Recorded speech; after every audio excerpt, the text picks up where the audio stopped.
Okay, Fonzie, so for essentially Chapter 2, maybe you can tell us a little bit how you broke into the business and started to get behind the scenes. Okay, you remember the wall incident I was talking about with Hulk Hogan, all of us standing on the walls? I started to get to know the wrestlers after a while. After 2 or 3 years of going, I was 15, 16, and I started meeting the wrestlers because they all used to go to this place called the Imperial Room after the matches and hang out and have a drink and all that. So I went there too, underage, met all the wrestlers and shit, and became friends with them. Then they liked me. And I started getting, hey, come to the TV taping Tuesday, we'll get you in for free, hang out with us, go get us sandwiches, do this, do that, go get me a bag of weed for King Curtis, stuff like that. But back then I didn't smoke, but I knew where to get it. Get friends. You know what I mean? Florida, this place. As time goes on, I became friends with the wrestlers. The Rock, Rocky, you know who The Rock is? He's famous, he makes movies. Everybody knows him. He's another famous one. He's not a Hulk Hogan, but he's The Rock. Yeah. Different form of fame. Oh, yeah. Big time fame. Big fame. So I became friends real good with King Curtis, Mark Lewin, Rocky Soulman Johnson. Rocky Johnson, which was The Rock's dad. And believe it or not, The Rock was 6 or 7 years old when I broke into business. And finally in 1980, and he used to walk like this, pigeon-toed, and he would walk around and do cartwheels and do backflips off the car and stuff. So it was amazing back then. It's kind of ironic that how it goes around. So they said, damn, Fonzie, we want you to be a referee, your perfect size. Yeah. You know, you're not big, you make us look bigger, and you love the business so much. And I learned the business by watching it. And so it was a natural, you know, some guys are natural. Like Lex Luger's not a natural. It's hard, but he had the body, he had the look, he could do a little stuff, but he wasn't smooth like Barry Windham. You know what I mean? So it was, but I was a natural. The ring, right. When I got in the ring, finally, Dory Funk Jr. fell in love with me. Oh, you're my referee forever. So was it Dory that asked you to be a referee, or who asked you? So the guys sent me to Texas. Rocky Johnson, King Curtis, they all knew Gary Hart, real good close friends, and they said, hey, we're going to send you to Texas, maybe they can help you get a job as a referee, because here they had their own referees, Stu Swartz, the guy who used to take care of Andre, referee. Louis White? No, that's out of WWF. Okay. Frenchie Bernard. Okay. Oh, Frenchie. Yeah, he was here full time, and they had their referee, so it was impossible for me to get a job.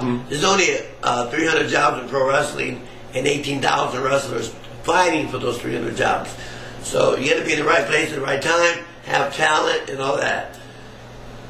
So they sent me to Texas for the Von Erichs, and Gary Hart was the booker. So Gary Hart, they sent me, I rode around Texas with Dave Sierra, who was the Cuban assassin, which is my cousin, and he was quite good to me. He was booked, they get him booked there, and I tagged along with him. Said, don't worry, Fonzie, come with me, and you can ride with me, I'll pay you food, I'll pay you. So, and if they get you a job refereeing, good. If they don't, you still ride with me, and I'll take care of you and all that. And he was real good, and I thank him for that. So I went to Texas, and the same thing. They had David Manning. But there was 4 territories in Texas. CCW was one, right? Houston was a Paul Bosch by himself. Okay. San Antonio was one of the horsemen. Damn, him and his father. You know what I'm talking about. Joe Blanchard and Tully Blanchard owned San Antonio area, and there's several towns there. The Von Erichs owned Dallas in that area. The Funks owned Amarillo in that area. So there was actually 4 territories in the state of Texas, which is one of the largest states in the world.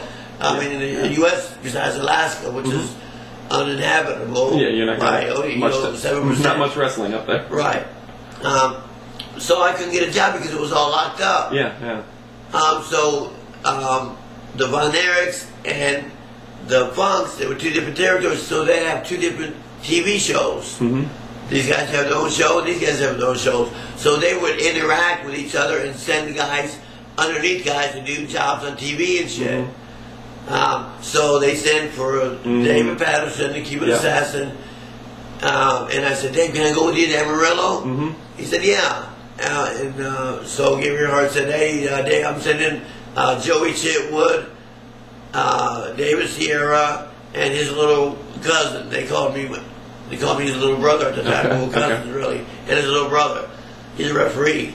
So to do a show, we did TV, and the next day there was a house show. And this is ironic. It was the Sheik, Sabu's uncle, mm-hmm. The original Sheik, Ed Fairhat, and Terry Funk in a Russian chain match. Oh wow! Which that was something to see. Right, and Dory Funk. For some reason, something happened. The referee didn't show up, or something happened. He said, "Hey, oh, you're the referee they sent up." I said, "Yeah," and he said, "Well, you're working tonight." And I did all the matches, 8 matches, and I was nervous. Terry Funk and the Sheik. I watched these guys since I was 12 years old, mm-hmm. so I'm now a little nervous, but I'm feeling good because I've been watching them. I've been around the guys. I've met all the guys. I know it's work. I know it's family, sports entertainment. I know the lingo. Mm-hmm. So I was quite excited, and I did the match that night. It was successful. Dory Funk loved me. The Sheik stabbed me with a pencil on the shoe. Didn't mean to hurt me. I got the lead mark right here. No way. Still, yeah, I see it. This was in '78. Yeah. And Dory Funk paid me $90 that night. So that was my first professional job. Was 1978. Wow. It was the summer of '78. Then I stayed around there for a while, but I couldn't get in because they had no referee. They couldn't fire somebody to hire me. Mm-hmm. Nepotism wasn't my thing because Eddie Graham wasn't my dad. It was my Graham's dad. Yeah. No nepotism. But so I stayed around as long as I could. Then I went to Charlotte. Worked for Jim Crockett. Tried to get a job with the Crockett's. So the Cuban assassin, Dave Sierra, he got booked in Charlotte right after the 5-month run in Texas. We went to Charlotte, and same thing. I tagged along with him. I only worked like, 3 times in Texas in 4 months. Wow. So I made $90 one day. I made $70 one day. I made $50. So the whole time I was there, I made less than $200.